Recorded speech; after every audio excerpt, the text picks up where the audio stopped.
guys, it's Aoife from Words of Clover, and I'm here to talk about 5 books that I want to try and read in 2024. I really love doing this video at the start of every year, and it's kind of just a reminder to myself of some books that I had flagged at the start of the year that I want to read. I did manage to read, I think, 4 out of the 5 books I talked about last year. There's one book left on that list that I still need to get to, but I'm going to try and prioritise that in Q1 of this year. But there are some really good books and some fun books that I have noted down for this year, which I will talk to you about now. So the first book I really am really excited to read is The Warm Hands of Ghosts by Katherine Arden. I literally just read The Winter of the Witch by Katherine Arden in December, which is the 3rd and final book in her Nevernight trilogy, and I just love the way she writes. I love the magical way that she writes and the magic that she includes into her stories alongside folklore and history. I think she does a really good job of creating a beautiful story with a really compelling narrative as well, and amazing main characters that are really memorable. So I'm really excited to see what she does with her new book, which is set in during the First World War. So I think it's like 1917, 1918.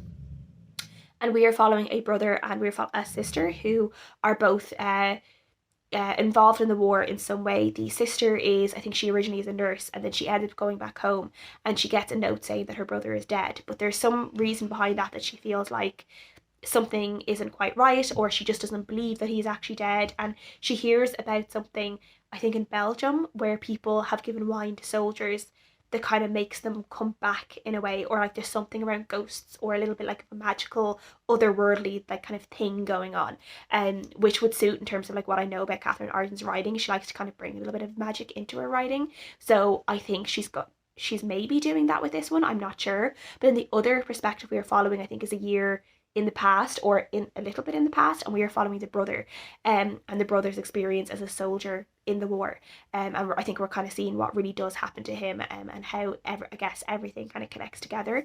So yeah, this is one I'm really excited to read. Katherine Arden is definitely like an auto-read author for me, so it's one I'm very excited to pick up at some point this year. Another book I have noted down is just one that is basically just going to be for fun for me. So it is The Villa by Jess Rider, and for anyone who doesn't know, I got engaged in 2022, and we are actually getting married at the end of this year in October. So yeah, we're kind of like in the 9-month run up now to the wedding, which is very exciting. But obviously during the summer I'm going to have my hen party, which is basically a bachelorette party.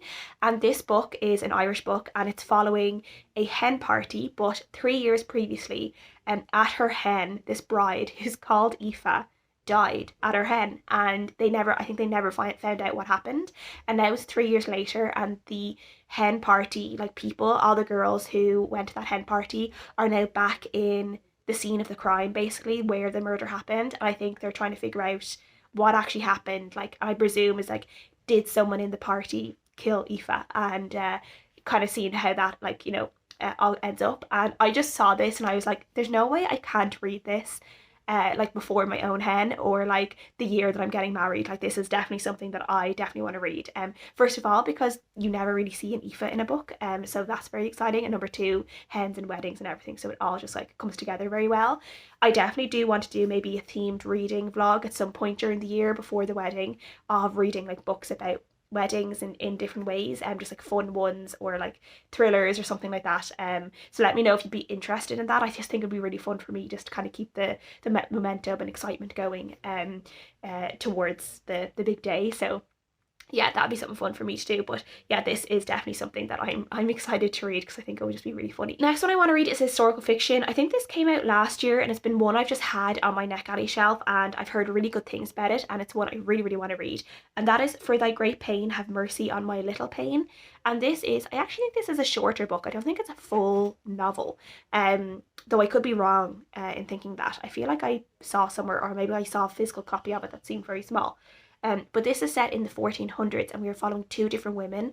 One woman who is very religious, but because of her religious ideas or her religious fervor, she's kind of been cast out of her community, I guess, and religious figures are kind of after her. She's been branded as a heretic almost, and she is, I don't know whether she's like running for her life, but her life is kind of endangered because of some connection to religion. And this other woman who I think is in some sort of like priory or nunnery, and she has basically lived in the same cell in this place for 23 years. She's never left, and I think it's just we're getting both of these women's stories. I presume they connect up at some point, and it's supposed to be like this really extraordinary tale of women living in this time, I guess connected to religion.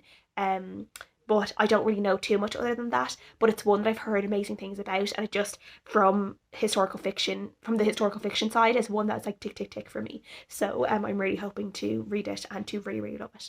Another book I have here is one I've talked about before during a book haul, but it's kind of been like stagnant on my shelf. So I think by putting it on this list, I will definitely try and read it this year. And if not, I either have to get rid of it or I have to read it Q1 of next year. But I think this will force me to finally actually read it, and that is Cold Welcome by Elizabeth Moon. I love the cover of this first off, but this is a book where we're following a Admiral Kai Vata who is returning home. I think she's just been through something that has made her a war hero, or she's someone who is very like known as a war hero anyway because of other things that she's done.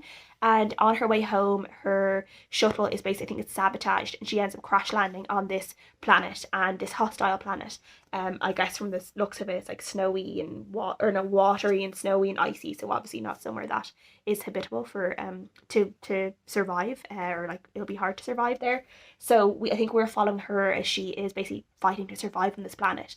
Maybe find out who sabotaged her shuttle in the first place, who's out to get her, and then get home eventually. And I'm sure we will learn a lot more about her past and what she's done and all of that. So yeah, this just sounds fun. It is the first book in a series or a trilogy called Vata's Peace.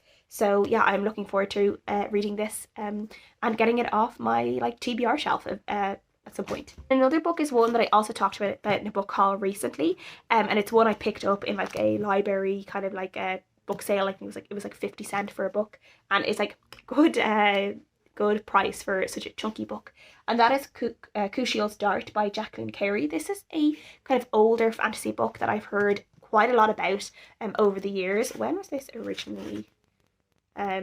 First published in 2001, so it's not like super old, but I guess like 20 years, 22 years old, 23 years old. But this we were following a character called Kushiel a character called Phaedra.